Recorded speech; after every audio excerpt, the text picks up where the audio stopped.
जय श्रीराम. ज्ञानामृत सार या आपल्या आवडत्या वाहिनीवर तुम्हा सर्व भाविक श्रोत्यांचे मनपूर्वक स्वागत आहे. आज आपण एका अशा दिवसाची कथा ऐकणार आहोत ज्या दिवशी केवळ एका नवीन वर्षाचाच नाही तर साक्षात या संपूर्ण ब्रह्मांडाचा जन्म झाला होता. तो दिवस म्हणजे चैत्र शुद्ध प्रतिपदा अर्थात आपला गुढीपाडवा. निसर्गाच्या कुशीत जेव्हा जुनी पाने गळून पडतात आणि कोवळ्या चैतन्यमयी पालवीने वृक्ष नाहून निघतात, तो हा काळ असतो. हा तोच काळ आहे जेव्हा शिशिर ऋतूची पानगळ संपून वसंत ऋतूचे मांगल्य पृथ्वीवर अवतरते. अध्यात्माच्या दृष्टीने हा केवळ एक सण नाही तर निसर्गाने काळाच्या चक्राला दिलेली एक नवीन गती आहे. आज आपण गुढीपाडव्याचे केवळ ऐतिहासिक महत्त्वच नाही तर त्यामागे दडलेले अलौकिक, चमत्कारिक आणि गूढ रहस्य उलगडणार आहोत. म्हणूनच या दिव्य प्रवासात शेवटपर्यंत आमच्या सोबत राहा. आपल्या हिंदू धर्मात कालगणनेला अत्यंत पवित्र मानले आहे. ब्रह्मपुराण या अत्यंत प्राचीन आणि पवित्र ग्रंथामध्ये एक अत्यंत गूढ प्रसंग वर्णन केलेला आहे. जेव्हा या विश्वात काहीही नव्हते, ना सूर्य, ना चंद्र, ना तारे, नाही पृथ्वी, सर्वत्र केवळ एक अनंत, अथांग आणि गडद अंधार होता. त्या महाशून्यातून, त्या अनादी आणि अनंत निर्गुण ब्रह्मातून ओंकाराचा पहिला नाद घुमला आणि याच पवित्र नादातून साक्षात भगवान ब्रह्मदेवाने विश्वाच्या निर्मितीचा संकल्प सोडला. ब्रह्मपुराणात स्पष्ट उल्लेख आहे की भगवान ब्रह्मदेवाने चैत्र महिन्याच्या पहिल्या दिवशी म्हणजेच चैत्र शुक्ल प्रतिपदेच्या पहिल्या सूर्योदयाला या संपूर्ण सृष्टीची निर्मिती सुरू केली. म्हणूनच या दिवसाला नवसंवत्सर किंवा हिंदू नववर्ष असे म्हटले जाते. ज्या दिवशी खुद्द ईश्वराने या जगाची रचना करण्यास सुरुवात केली, तो दिवस किती शक्तिशाली आणि चैतन्यमय असेल याची तुम्ही केवळ कल्पनाच करू शकता. या दिवशी वातावरणात ब्रह्मदेवाची नवनिर्मितीची स्पंदने अत्यंत प्रखर असतात. आपण जी गुढी उभारतो ती केवळ एक काठी आणि वस्त्र नसते. प्राचीन शास्त्रांमध्ये तिला ब्रह्मध्वज असे संबोधले आहे. ब्रह्मध्वज म्हणजे ब्रह्मदेवाने सृष्टी निर्माण केल्यावर फडकवलेला विजयाचा झेंडा. आध्यात्मिकदृष्ट्या विचार केल्यास ही गुढी म्हणजे ईश्वरी स्पंदने खेचून घेणारा एक दिव्य अँटेना आहे. चैत्र प्रतिपदेच्या दिवशी प्रजापती लहरी म्हणजे ब्रह्मांडातून येणाऱ्या नवनिर्मितीच्या लहरी पृथ्वीवर मोठ्या प्रमाणावर येत असतात. गुढीच्या टोकावर असलेला तांब्याचा किंवा चांदीचा कलश, त्याखाली असलेली कडुलिंबाची आणि आंब्याची पाने आणि रेशमी वस्त्र हे सर्व मिळून एक आध्यात्मिक चुंबक तयार करतात. हे चुंबक वातावरणातील शुद्ध सात्विक लहरींना स्वतःकडे आकर्षित करते आणि आपल्या वास्तूत, आपल्या घरात प्रसारित करते.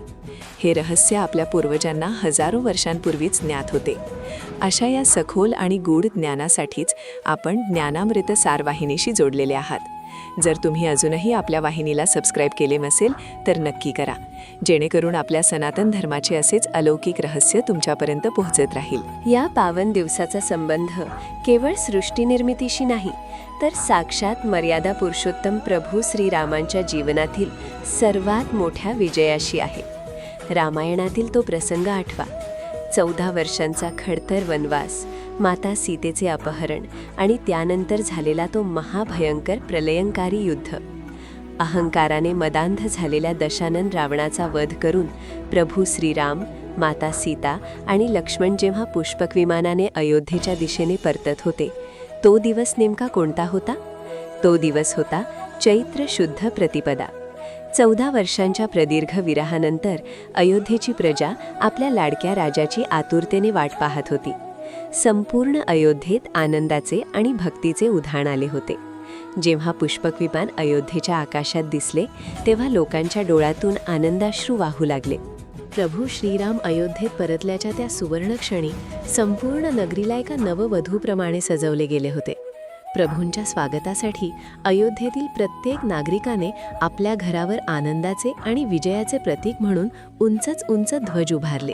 दारांना आंब्याच्या आणि अशोकाच्या पानांची तोरणे बांधली गेली. रस्त्यांवर फुलांच्या पायघड्या घातल्या गेल्या. तो केवळ एका राजाचा प्रवेश नव्हता तर सत्याचा असत्यावर, धर्माचा अधर्मावर आणि प्रकाशाचा अंधकारावर झालेला तो एक अलौकिक विजय होता. ज्याप्रमाणे अयोध्येतील लोकांनी प्रभू रामांचे स्वागत करण्यासाठी घरोघरी गुढ्या उभारल्या, त्याच परंपरेचे पालन करत आपण आस्थागायत दरवर्षी गुढी उभारून प्रभू रामचंद्रांच्या त्या अद्वैत विजयाचा आणि त्यांच्या रामराज्याचा उत्सव साजरा करतो. ही गुढी आपल्याला आठवण करून देते की सत्य कितीही संकटात असले तरी अंतिम विजय हा सत्याचाच होतो. याच पवित्र दिवसाशी जोडलेली आणखी एक ऐतिहासिक आणि चमत्कारिक कथा आहे, जी अत्यंत रोमांचित करणारी आहे. ती कथा आहे शालिवाहन शकाची. हजारो वर्षांपूर्वी भारतावर शकांनी आणि हुणांनी भयंकर आक्रमणे केली होती. हे परकीय आक्रमक अत्यंत क्रूर आणि शक्तिशाली होते. त्यांनी भारतात सर्वत्र हाहाकार माजवला होता. धर्म आणि संस्कृती धोक्यात आली होती. त्यावेळी पैठण, ज्याला पूर्वी प्रतिष्ठान म्हटले जायचे, या नगरीत कुंभाराच्या घरी एक अतिशय तेजस्वी आणि दैवी बाळ जन्मला. त्याचे नाव होते शालिवाहन. शालिवाहन लहानपणापासूनच सामान्य नव्हता. त्याच्यात एक अलौकिक तेज होते आणि साक्षात देवीची त्याच्यावर असीम कृपा होती. जसजसा तो मोठा झाला तसतसा त्याला या परकीय आक्रमकांची जाणीव झाली.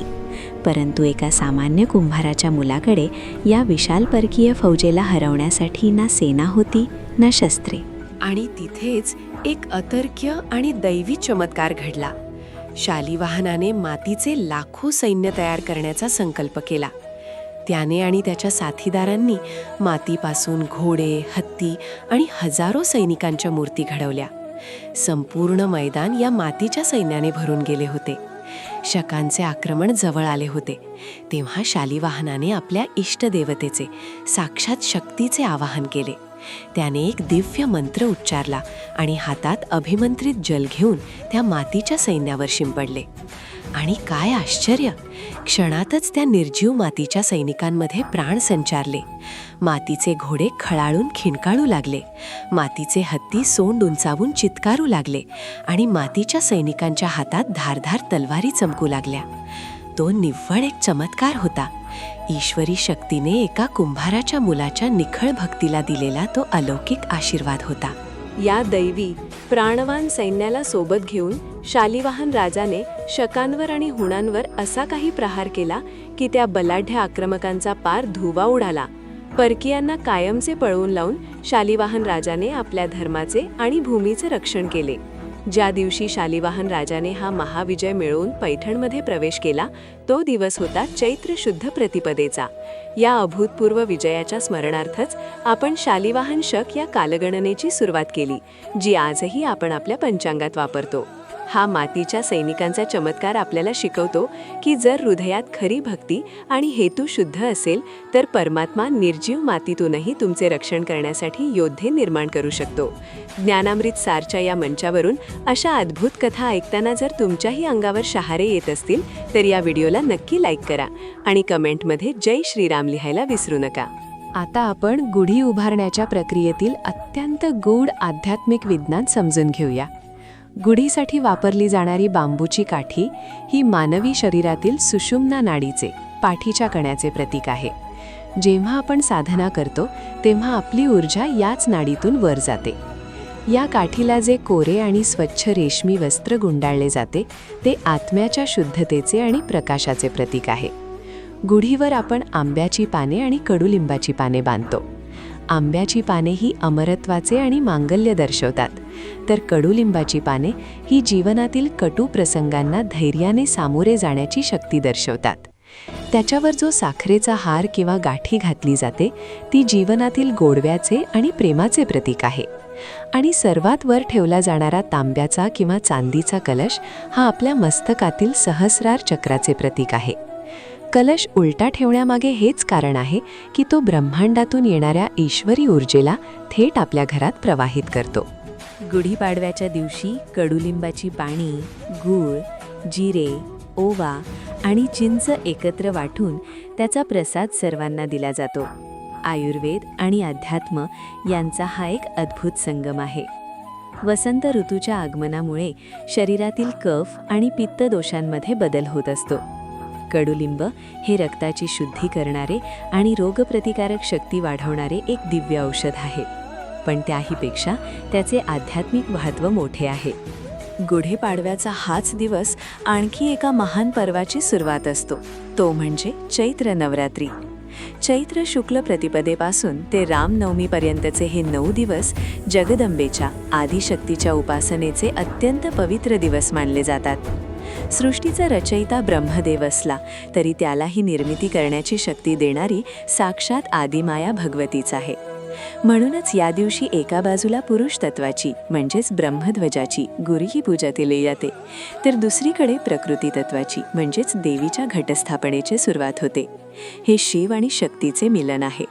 या 9 दिवसांत जे साधक देवीची कठोर उपासना करतात त्यांच्या जीवनातील सर्व संकटे दूर होतात आणि त्यांच्यावर साक्षात दुर्गेची कृपादृष्टी होते.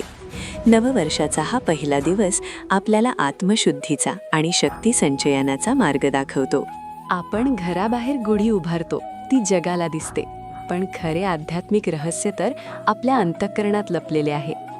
खऱ्या अर्थाने गुढीपाडवा साजरा करणे म्हणजे काय, तर आपल्या मनातील राग, द्वेष, लोभ, मद आणि मत्सराच्या जुन्या पानांना गळून पडू देणे आणि क्षमा, शांती, दया आणि प्रेमाच्या नवीन पालवीला जन्म देणे. ज्या दिवशी आपण आपल्या आतून अहंकाराचा नाश करून मीपणा सोडून परमात्म्याला शरण जाऊ, त्या दिवशी खऱ्या अर्थाने आपल्या अंतःकरणात आत्मज्ञानाची गुढी उभारली जाईल. प्रभू श्रीरामांनी रावणाचा वध केला. तो रावण म्हणजे दुसरा कोणी नसून आपला अहंकारच आहे. जेव्हा रामरूपी विवेक आपल्या मनात प्रवेश करतो, तेव्हाच जीवनात खऱ्या आनंदाची आणि शांतीची गुढी उभी राहते. गुढीपाडव्याच्या दिवशी जसजसा सूर्यास्त जवळ येतो, तसतशी एक अत्यंत महत्त्वाची कृती केली जाते, ती म्हणजे गुढी आदराने खाली उतरवणे. अनेक लोक गुढी उभारतात, पण ती उतरवण्याचे योग्य शास्त्र त्यांना माहीत नसते. गुढी सूर्यास्तापूर्वीच का उतरवली जाते? कारण सूर्योदयापासून ते सूर्यास्तापर्यंत कलशाने आणि वस्त्राने जी दैवी आणि सकारात्मक ऊर्जा ग्रहण केलेली असते, ती घरात साठवून ठेवण्यासाठी तिला सूर्यास्ताच्या वेळी अत्यंत आदराने आणि मंत्रघोषात खाली उतरवले जाते. गुढीची पूजा करून तिला गोड नैवेद्य दाखवून मगच ती काढली जाते. कलशातील पाणी तुळशीला अर्पण केले जाते आणि ती रेशमी साडी घरात जपून ठेवली जाते, जेणेकरून वर्षभर त्यातील सात्विक ऊर्जा कुटुंबाचे रक्षण करत राहील. हे एक अत्यंत प्रगत आध्यात्मिक विज्ञान आहे, जे आपल्या ऋषीमुनींनी आपल्याला दिले आहे. मित्रहो, गुढीपाडवा हा केवळ सण नाही, तर तो आपल्या महान परंपरेचा, आपल्या प्राचीन विज्ञानाचा आणि ईश्वरी चमत्कारांचा एक महाप्रसाद आहे. निसर्गाचे, प्रभू श्रीरामांचे आणि शालिवाहन राजाचे स्मरण करून आज आपण जे ज्ञान ग्रहण केले, ते तुमच्या आयुष्यात चैतन्याची नवीन पालवी घेऊन येऊ, हीच ईश्वराचरणी प्रार्थना. नवीन वर्ष तुमच्या सर्वांच्या जीवनात सुख, समृद्धी, आरोग्य आणि परम शांती घेऊन येऊ. ज्ञानामृत सार या आपल्या वाहिनीचा हाच संकल्प आहे की आपल्या हिंदू धर्मातील असेच अत्यंत सखोल, गूढ आणि आध्यात्मिक रहस्य तुमच्यापर्यंत अत्यंत शुद्ध स्वरूपात पोहोचवणे.